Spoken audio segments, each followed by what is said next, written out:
Hey, what's going on, everyone? Welcome back. Hope y'all are having a good day. We are getting into Gachiakuta today, episode 9. You guys got Formal Josh here with his polo on today. Probably a lot more dressed up than you're used to seeing me. I'm going to the office after this. Usually I work from home, so I'm usually in a little bit more bummy clothes than this, but it feels good to dress up sometimes. It feels good to be human.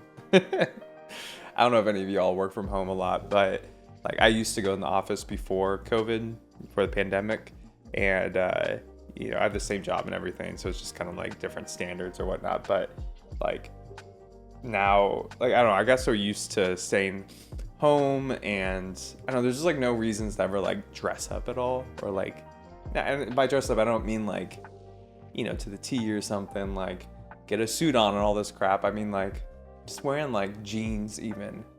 Like I always just like wear shorts or like sweatpants kind of thing, or like joggers kind of thing. And sometimes it's nice to have something to actually get ready and go out into the world and be a real adult. Anyways, let's go ahead and recap the characters from last time. We had some good episodes last time, pretty funny stuff. Had some misdirection, learning more about Rudo's powers and whatnot. We gave MVP to Aisha. I think that's her name, the healer, the one that healed Greece. Cool that we get to see that there are givers with healing powers. That's important to know. Best one, we gave that to Rudo, learning more about his power. I'm really excited now that that's kind of been fleshed out a little bit more and how that's actually going to be used. Like, all like the little examples they gave with like the teapot, and I don't know what the first thing they did was like like a little triangle thing or whatever. But yeah, I'm curious on like how he's actually going to use, the trash in general. Because obviously some of it's probably going to be more useful in like fights and stuff than others. Like, the tea kettle, what would you do with that, like in a fight?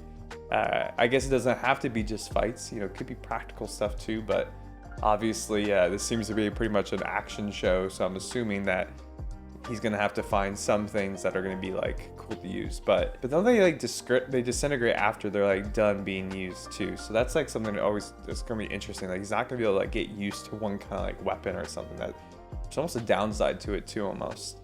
For the funniest moment, we gave that to Engine, of course, just trolling as always. his voice actor gets me, man. His character gets me. He's been a hoot. And then for the Sacco, we gave that to Studio Bones for the misdirection of Greece supposedly being dead. I was so pissed. They had to do it to us, they had to. But yeah, y'all, I think with that being said, we could go ahead and get into episode 9 here. If y'all do enjoy it, drop a like, comment, subscribe, all that good YouTube stuff. I appreciate y'all's support and spending time with me. I know time is limited, so it means a lot that you're spending it with me. Let's go ahead and watch some Gachiakuta.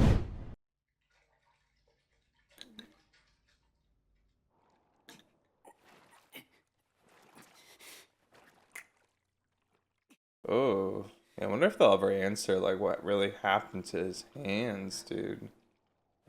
That looks brutal.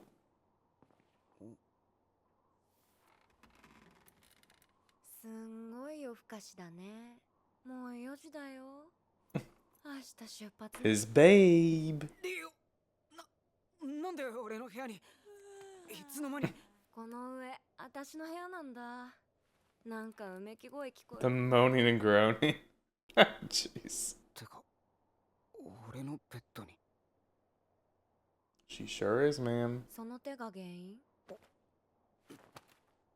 クローブつけてる時はそんな痛まねえよ。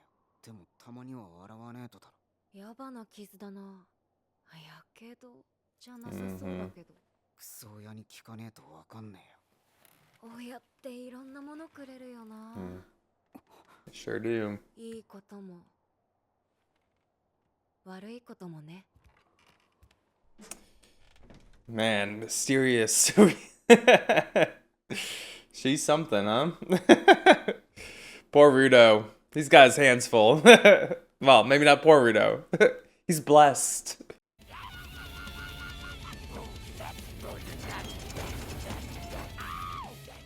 Oh my gosh.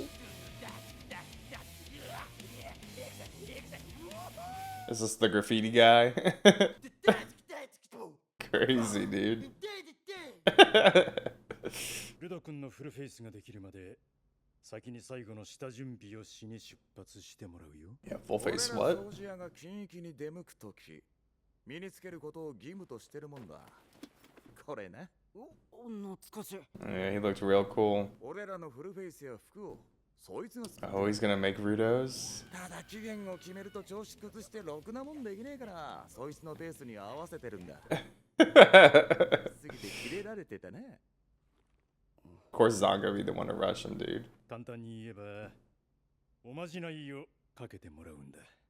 Mm. ゴミを踏んだ瞬間ドーン半獣にドーンしたってケースも少なくないのよ。そんなリスクを最小限にするためとあるギバーにおまじないをかけていや書いてもらうの。書く。最近見ないわね。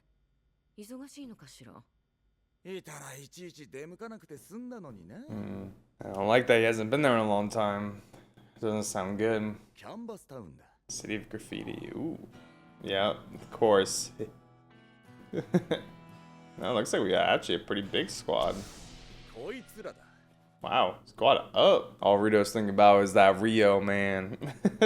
サポーターのグリス。 Greece is recovered fully now. サポーターは基本5人で行動してるが、近域に行くときは非能力者のサポーターは少なめに。 Makes sense. This guy's huge, man. お前の歌好きだぞ。なんてひどい目にやらしたんだ。 Oh my god, dude. 持ったものは大好きだ。自分も熱い思い持ってる人は好きだよ。熱い男出るもんの一声見せてやったら。 Trademark speech. It's gonna get everyone hyped up. Oh, he's getting many reflex in. Oh god. Should I put them in too? Should I lower the volume? Quick! キャンパスタウン、険しい道、困難が待ち構えている。ボケではならぬ、なぜなら我らは掃除屋だからだ。 Huzzah! Jeez. Y'all, it's like 6 a.m. here. This is so ridiculous for how early it is. Oh my gosh. Zongo is the only one not cheering, of course. Little brat.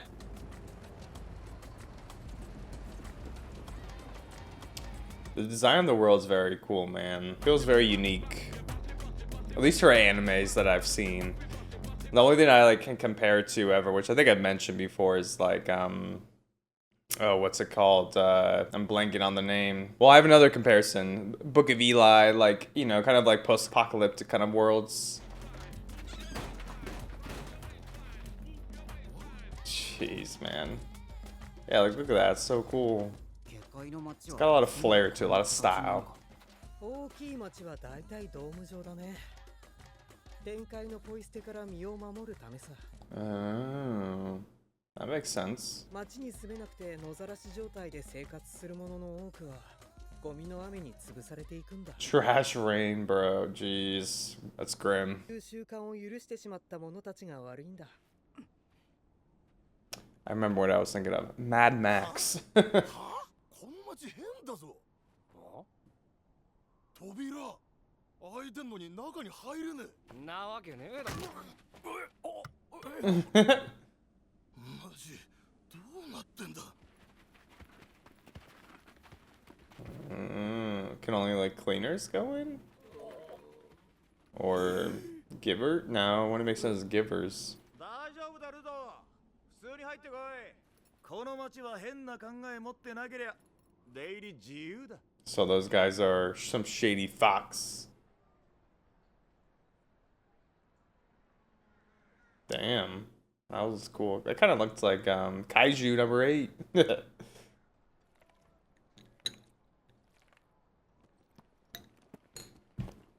Man, imagine all the fumes there, man. 下界の至るところで絵を描く奴らがいるが、それをよく思わない人間もいる。だから誰もが自由に描けるように作られたのがこのキャンバスタウンだそうだ。昔は芸術の街って呼ばれてたってコルバスが言ってた。デルモペンキついてる。この街をベースに活動しているお絵描き系ギバーに会いに来たんだよ。そいつの能力は描いたものに護符をつける力だ。 That's cool. 例えばこの壁への攻撃を一回無効にするって気持ち意味を込めてこの壁に絵描いたらそうなる。Is he the one who like would make the barrier? 街の中に入れなかった野郎二人。街の外壁にそのギバーの絵で悪意を持つ人間は入れないまじないが。That's great, man. What a useful giver power. でもそいつの人気は珍しくてな。そいつのもんじゃなくて代々引き継がれて。大丈夫か？ Uh-oh.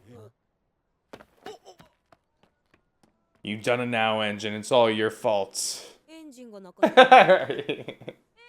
See, I'd fit right in. I'll give engine a hard time. Be fine. やっべ。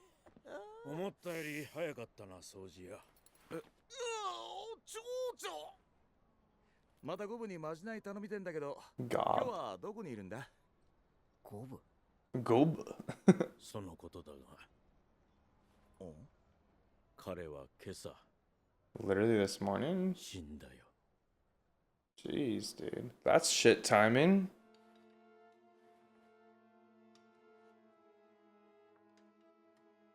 ボムっときたいスクリプトがいっぱいあってさ。人体汚染だ。ゴブは安全域だけで満足できず、汚染域にまで絵を描きに行っていた。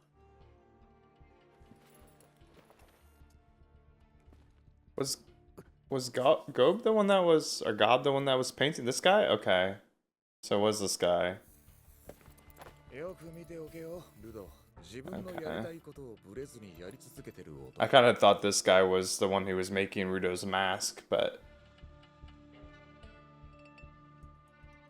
すまないな。来て早々こんなことになっちまって。だから気にするなよ。下界ではよくあるシーンだ。実は相続人はもう決まっていてな。 it's gonna be that little girl. 代々この人気を引き継ぐ者。 This one, yeah. I like that it's like passed down from generation to generation. 相続人は必ず先代が選ぶんだ。どういう基準で選んでいるかは知らん。ただ選ばれた者はこのペンを引き継ぐと必ずギバーとして能力に目覚め、まじない屋として商売を始めるんだ。この子はレムリン・ティサーク。先代のゴブに Her hair is wild, dude. このペンを引き継ぐことはとても名誉なこと。だがまだ若い。まじない屋はこの町の看板のようなもんだ。 A lot of responsibility, yeah.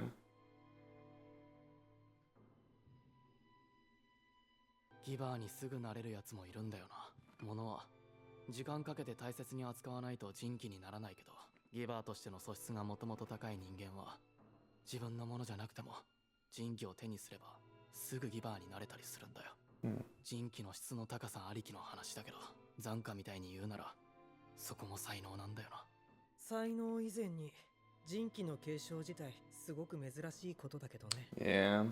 まあね。 Like it seems like, yeah, like how do you pass on like the meaningfulness of the instrument from person to person? It's probably hard to like keep that feeling alive or that value alive for it, that care alive. ゴブは本当に楽しそうに絵を描いてたんだ。依頼だとか関係なく本当に好きなように楽しく描いていたじゃん。 It's pretty. 絵を描くことはできなかったが、その光景を守りたくてこの町の町長になったんだ。こいつは勝手に掃除屋に来ては好き放題書いて勝手に帰っていくやつだったよ。 It's like you had a very free life. んじゃ俺らはこれでおいとまするわ。ああ、本当にすまん。 Don't apologize, man. You don't need to apologize for anything. だっけ？また遊びに来るわ。元気でな。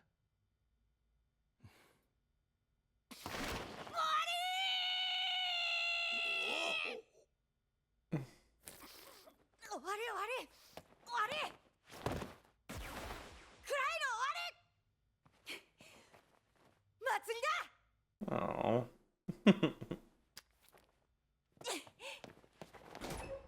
Wow.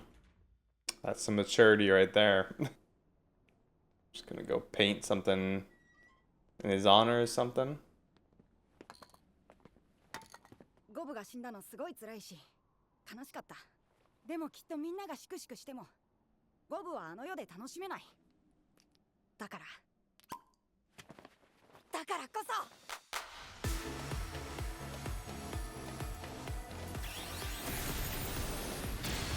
Oh, wow.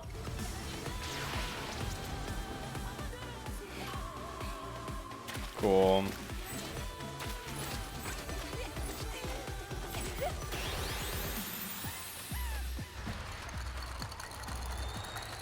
Man, I love how unique the power system is. Like, this just like applies to so many things. It's not just like fighting, but yeah, like this. I don't know. It's just very creative.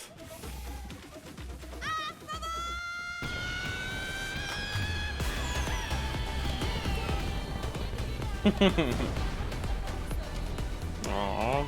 Rudo being taught a little lesson here too.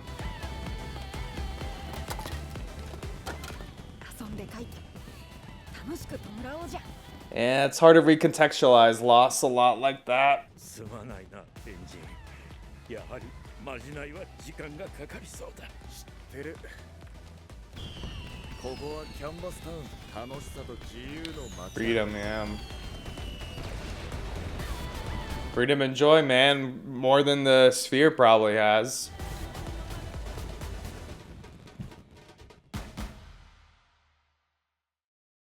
Interesting episode. Not exactly what I was expecting, but I like it. I like the... Once again, there's always like a lot of meaningfulness in it. You know, lots of...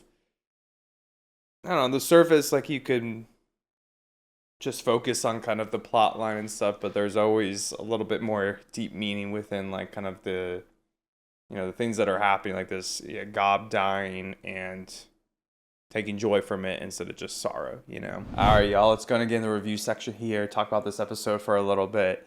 I like the feel of this one. It was very different, felt very unique for like, I don't know, like an anime episode in general. Like, it had very interesting vibes to it, you know? I don't know, I like the meaning behind it all. Like, kind of the meaning of the canvas town, the city of graffiti, and, you know, it's a city that's supposed to represent freedom and joy. You know, I think about, it's more like the freedom of expression to be able to allow people to have joy, you know, because they can express themselves fully. There's no like restraints around the city and like how much you can paint or how you paint and all these different things. And I don't know, it's just interesting thinking about that on the ground, right? And how much freedom there is in this city, particularly compared to where Rudo grew up, and, you know, the sphere and how, you know, at least the,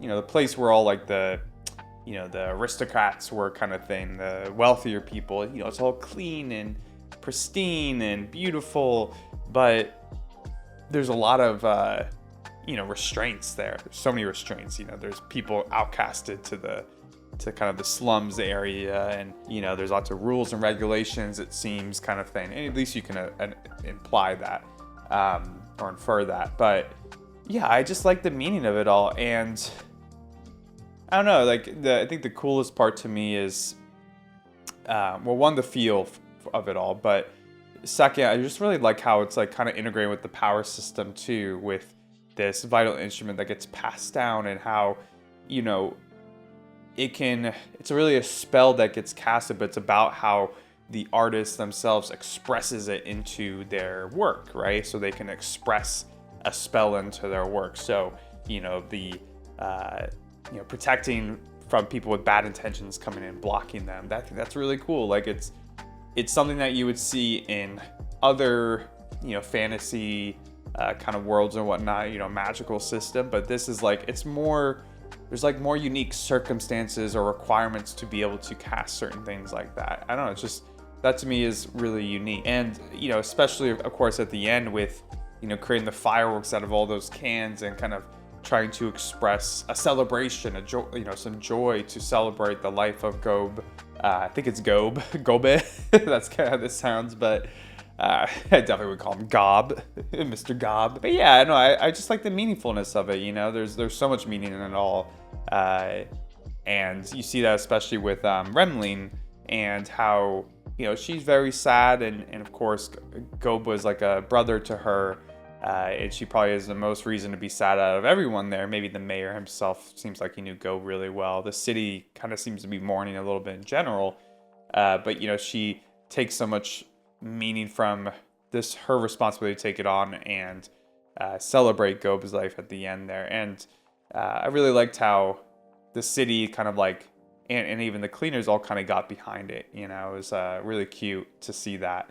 I really like the soundtracks too. Like, it was like uplifting, unique soundtracks for an anime, in my opinion. Like, it kind of sounds a little, I don't know, like, I feel like Gachiakuta has a unique soundtrack in general. Not just like the hardcore stuff, but like, I don't know, like even this uplifting stuff, or some like the quirky songs, like kind of to like, you know, add to some of the silliness of the show.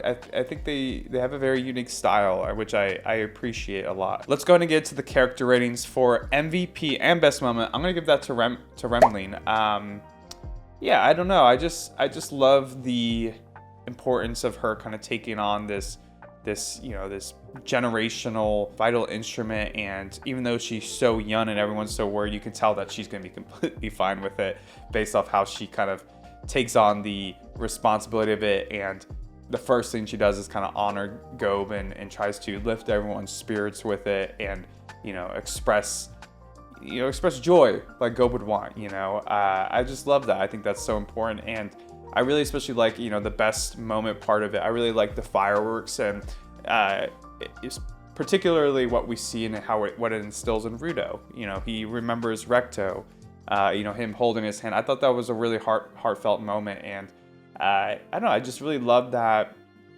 You know, it's reminding Recto of someone he's lost, and I think he could probably celebrate Recto a little bit in the life he had with him, and maybe some of the what has generationally been passed on to him, like the gloves, maybe, right? Like they kind of allude to the gloves maybe being passed down from generation to generation when they're talking about how rare that is, and how if it's been cared for a long time, that it could awaken giver powers very easily. And maybe that's what happened with Rudo potentially here.